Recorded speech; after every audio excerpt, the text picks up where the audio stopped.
উম্মার মুসলিম মিল্লাতের সংকটের কোনো শেষ নেই। আপনি যদি গোটা বিশ্ব পরিমণ্ডলে কথা বলেন তো মুসলিম মিল্লাতের সংকটের কোনো শেষ নেই।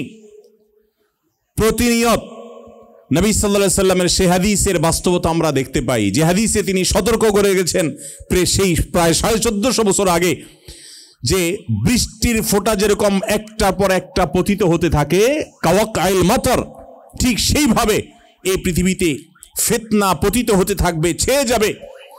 কিছু ফিতনা মা বোনদেরকে বিভ্রান্ত করছে, কিছু ফিতনা আমাদের যুবকদেরকে বিভ্রান্ত করছে, কিছু ফিতনা সর্বস্তরের মানুষকে শেষ করছে, কিছু ফিতনা আমাদের শিশুদেরকে শেষ করছে, এক এক ফিতনা আমাদের এক এক দিক থেকে শেষ করছে। কিছু ফিতনা আমাদের হালাল উপার্জনের পথকে বন্ধ করে দিচ্ছে। এরকম নানাবিধ ফিতনা গোটা পৃথিবীকে ছেয়ে যাচ্ছে। এই সকল উম্মার প্রতি যে চ্যালেঞ্জগুলো, উম্মার যে সংকটের জায়গাগুলো, একজন মুসলমান হিসাবে, একজন সাধারণ মানুষ হিসাবে আমাদের প্রত্যেককে এই সংকট মোকাবেলার জন্য অবশ্যই কাজ করে যেতে হবে। একটা যুক্তি আমরা সবাই দেই, বিশেষ করে ফিলিস্তিন ইস্যু, মসজিদে আকসা ইস্যুতে আমরা সবাই একটা কমন যুক্তি দেই, সেটা হলো আমরা বেশিরভাগ লোকই প্রায় বলি যে আমার তো আসলে বিশেষ কোনো করণীয় নাই, আমি তো কোনো রাষ্ট্র ক্ষমতা এটা আমার হাতে নাই, আমার হাতে তো কোনো সেনাবাহিনী নাই, আমার হাতে তো কোনো বিশেষ পাওয়ার নেই, আমি তাদের জন্য কী বা আর করতে পারি, আমি তো অক্ষম, এটা আমরা বলি। সম্মানিত উপস্থিতি, আমি মনে করি এটা শয়তানের সবচেয়ে বড় চালগুলোর একটি, যে শয়তান আমাদেরকে একটা খোঁড়া যুক্তি ধরিয়ে দিয়েছে, আপনাকে, আমাকে, আমাদের সবাইকে, আমি সহ আমরা সবাই শয়তানের এই খোঁড়া যুক্তিকে ধারণ করে চলি। শয়তানের যুক্তি এইভাবে যে আমাদের কি কোনো কিছুই করার নাই, কি বলেন? ফিলিস্তিন ইস্যুতে, মসজিদে আকসা ইস্যুতে আমাদের কিছুই করার নাই। তো আমরা তো বলি যে আমরা কি করতে পারি, আমার তো ক্ষমতা নেই। মনে রাখবেন, মানুষের হাতে যা না থাকে মানুষ সেটা সবচেয়ে বেশি দান করে। এটা মানুষের একটা টেন্ডেন্সি। যখন টাকা পয়সা না থাকে তখন সে খুব বেশি বেশি বলে, আমার যদি অনেক টাকা পয়সা থাকতো আমি এই করতাম, আমি সেই করতাম, আপনাকে এটা কিনে দিতাম, অমুককে সেটা দিতাম। না থাকা জিনিস মানুষ অনেক দিতে পারে, কিন্তু যা আছে সেখান থেকে দেওয়ার মানুষের সংখ্যা অনেক কম। আমরা যদি আমাদের নিজেদের কথা চিন্তা করি, আমরা যদি একটু গবেষণা করি যে আমাদের কি করার আছে, ব্যক্তি আমি, ব্যক্তি আপনি, ফিলিস্তিনের মানুষদের প্রতি যে জুলুম হচ্ছে, পৃথিবীর ইতিহাসের সবচেয়ে বড় বর্বরতার সাক্ষী হচ্ছে যে ফিলিস্তিনের নিরীহ মানুষগুলো, আমার মুসলিম ভাই বোনগুলো, দিনকে দিন মাসকে মাস এই পৃথিবীর যারা নিজেদেরকে সভ্য দাবি করে, এই সভ্য নামধারী অসভ্যরা এই বর্বরতা দেখেও তাদের মুখে, তাদের চোখে, তাদের কানে যেন কুলুপ দিয়ে তারা আছে, তারা যেন কিছুই দেখতে পাচ্ছে না। এই মানুষগুলোই আবার আমাদেরকে মানবতার সবক সকাল বিকাল দেয়। যারা আমাদেরকে সকাল বিকাল মানবতার সবক দেয়, সেই সভ্যতার ভেগধারী অসভ্যদের মুখোশ আমাদের সামনে ফিলিস্তিন ইস্যু এসে দিনের আলোর মতো উন্মোচন করে দিয়েছে, এবং সেই সাথে মুসলিম নামধারী মুনাফিকদের মুখোশ উন্মোচন করে দিয়েছে। সম্মানিত ভাইরা আমার, এই ইস্যুতে আমাদের প্রত্যেকের অনেক করণীয় আছে, বহু করণীয় আছে। আল্লাহ তাআলা আপনাকে জিজ্ঞাসা করবেন না তুমি কেন তোমার ক্ষমতা দিয়ে সেখানে তাদেরকে দখলদার মুক্ত করো নাই। আল্লাহ তাআলা জিজ্ঞেস করবেন না, কারণ আপনার সেই ক্ষমতা নেই। কিন্তু আপনার যেই ক্ষমতা আছে সেই ক্ষমতা ব্যবহার কতটুকু করেছেন, এর জন্য আল্লাহর কাছে জবাব দিয়ে করতে হবে। কি ক্ষমতা আছে? আমাদের অনেক কিছু করার আছে। নাম্বার 1, আমি শুধু কয়েকটা আইডিয়া শেয়ার করতে পারি, আরো বহু আইডিয়া থাকতে পারে, আরো 10টা-20টা আইডিয়া থাকতে পারে। আইডিয়াগুলো একত্র করা দরকার এবং এগুলো পরস্পরের মধ্যে শেয়ার করা দরকার। 1 নম্বর হলো, এই ইস্যুতে আমরা জনসচেতনতা তৈরি করতে পারি। এই যে আপনাদেরকে আমি সচেতন করছি, আপনি আর 10 জন মানুষকে সচেতন করলেন, মসজিদে আকসার ফজিলতগুলো তাকে জানালেন, কেন এটা গুরুত্বপূর্ণ তাকে বুঝালেন, কেন ইমানদার হিসেবে আমার কষ্ট লাগা উচিত, সেই চেতনা জাগ্রত করবার চেষ্টা করলেন। এই জনসচেতনতা সৃষ্টি করা এবং এই বর্বরদের বর্বরতার বিষয়গুলোকে সোশ্যাল মিডিয়াতে তুলে ধরাও কঠিন, কারণ সোশ্যাল মিডিয়া গোটা পৃথিবীর সব কিছুর জন্য তারা উদার। আমার প্রিয় নবী সাল্লাল্লাহু আলাইহি সাল্লামকে গালি দিলে সেটাও নাকি কারোর ব্যক্তি স্বাধীনতার ব্যাপার, সেটাও নাকি মত প্রকাশের স্বাধীনতার ব্যাপার, অথচ আমি যদি আমার ভাইকে জুলুম করা হলে, নির্যাতন করা হলে, তার উপরে নিরস্ত্র মানুষের উপরে হামলা চালানো হলে আমি যদি সেটার বিরুদ্ধে লিখি, সেটার বিরুদ্ধে বলি, তাহলে এই সোশ্যাল মিডিয়াগুলো তারাই আবার আমাদেরকে রেস্ট্রিকশন দেয়। প্রিয় ভাইরা আমার, এরপরও আমরা অনলাইনে অফলাইনে বিভিন্নভাবে আমরা মানুষকে সচেতন করতে পারি। সত্যি বলতে বাংলাদেশি মানুষ হিসাবে আমি খুব লজ্জিত এই একটা ইস্যুতে এসে, এবং গত প্রায় 2.5-3 মাস পর্যন্ত আমি প্রায় বিছানায় শোয়া ছিলাম, হসপিটালে ছিলাম, অসুস্থ ছিলাম, যার কারণে আমার আক্ষেপ হয়েছে, এবং এখনো যে কিছু করতে পারিনি তার জন্য আক্ষেপ হয়েছে।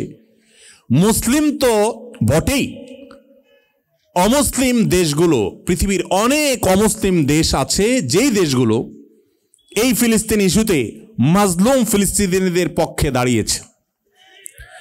আমি কিছুদিন আগে জাপান গিয়েছি, সেখানে সাধারণত সাধারণ মানুষ আমাদের দেশের মতো জনসমাবেশ করে, মিছিল করে, পথঘাট বন্ধ করে কোনো আন্দোলন সচরাচর তারা করে না। তাদের সব আন্দোলনগুলোই প্রায় তারা রাস্তার পাশে কোনো ফেস্টুন, কোনো পোস্টার নিয়ে দাঁড়িয়ে থেকে প্রতিবাদ করে, এই টাইপের আন্দোলন তারা করে।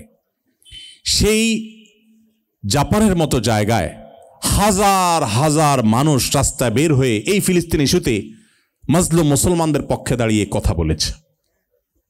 পৃথিবীর বহু দেশ।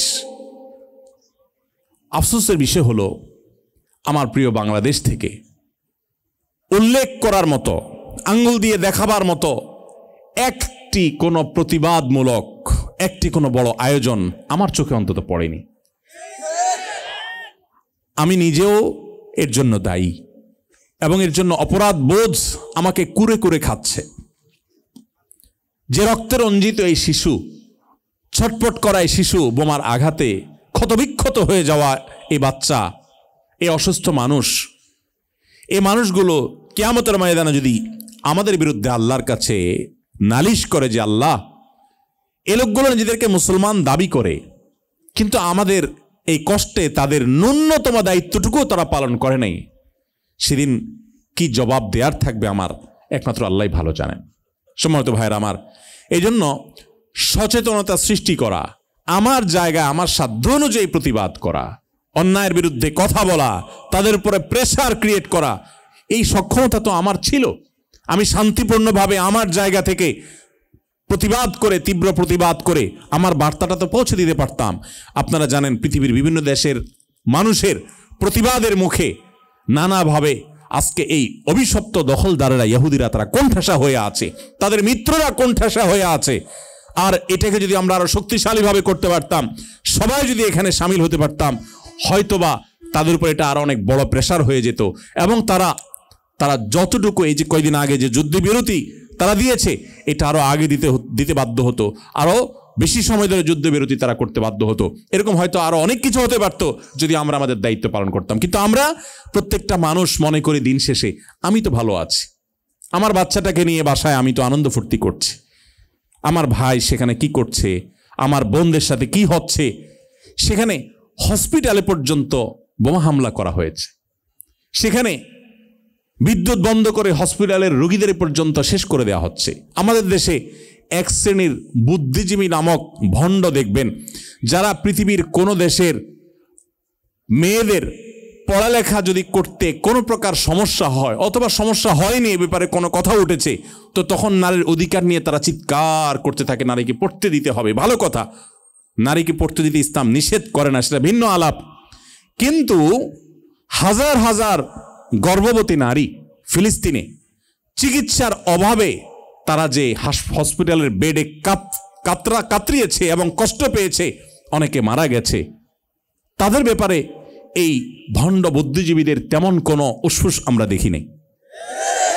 সময়ে সময়ে এদের ভণ্ডামি, এদের প্রতারণা, এদের প্রবঞ্চনা, এগুলোর মুখোশগুলো আমাদের সামনে সরে যায়, উন্মোচিত হয়ে যায়, এবং তাদের আসল চেহারাটা আমাদের সামনে বেরিয়ে আসে।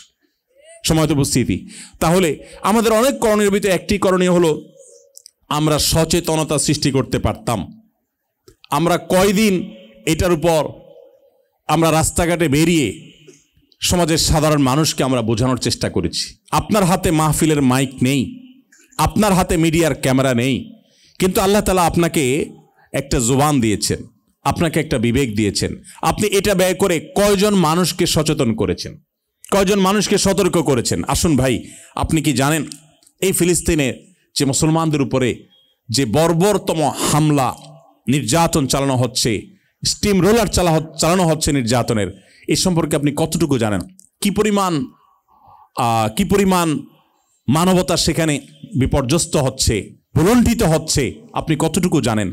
এবং যে মানুষগুলোকে আপনি সভ্য জানেন, ভদ্র জানেন, পৃথিবীর সবচাইতে মডেল রাষ্ট্র জানেন, এক্ষেত্রে তাদের দায়িত্বহীনতা কতটুকু, তাদের এক্ষেত্রে ইনভলভেশন কতটুকু, এ সম্পর্কে আপনি কয়টা মানুষকে বোঝাবার চেষ্টা করেছেন?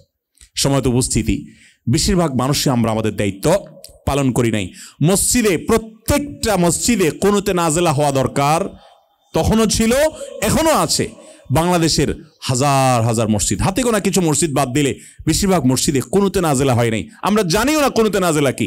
আমার প্রিয় নবী সাল্লাল্লাহু আলাইহি সাল্লাম মুসলমানদের এরকম জাতীয় কোনো সমস্যা, কোনো সংকট, কোনো দুর্যোগ, কোনো বিপদ, কোনো এরকম নির্যাতন হলে তিনি নামাজের মধ্যে আল্লাহ রাব্বুল আলামিনের কাছে কুনুতে নাজেলার মাধ্যমে বিশেষ দোয়া করতেন। এটা কয়টা মসজিদে হয়েছে? আমি মুসল্লি হিসাবে আমার ইমাম সাহেবকে বলেছি কিনা, আমার কমিটির লোকদেরকে বলেছি কিনা যে আমরা অন্তত আমাদের মসজিদ থেকে কুনুতে নাজেলা পড়ি, আমাদের মুসল্লিরা অন্তত সচেতন হোক, তারা অন্তত আল্লাহর কাছে চোখের পানি ফেলুক। আমার নিজের মায়ের পেটের ভাইটা যদি আজকে সেখানে থাকতো, সে যদি আজকে সেখানে আক্রমণের শিকার হতো, আমার হৃদয়ের অবস্থা কি হতো? এখন সে অবস্থা আমার মধ্যে আছে কিনা? যদি না থাকে, তাহলে আমার ঈমান নিয়ে নিজেকে প্রশ্ন করবার সময় এসে গেছে। সময় তো উপস্থিতি। অতএব সচেতনতা সৃষ্টি করার জন্য আমরা যদি প্রত্যেকটা মানুষ যার যার জায়গাতে কাজ করি, তাহলে অনেক কাজ হয়ে যাবে ইনশাআল্লাহ। দ্বিতীয়ত, তাদের যে সমস্ত পণ্য আছে, যেই পণ্যগুলো হয়তো আমার কাছে সফট ড্রিঙ্কসের বোতল মাত্র, বাস্তবে সেটা সফট ড্রিঙ্কসের বোতল না, বাস্তবে সেটা একটা বোমা।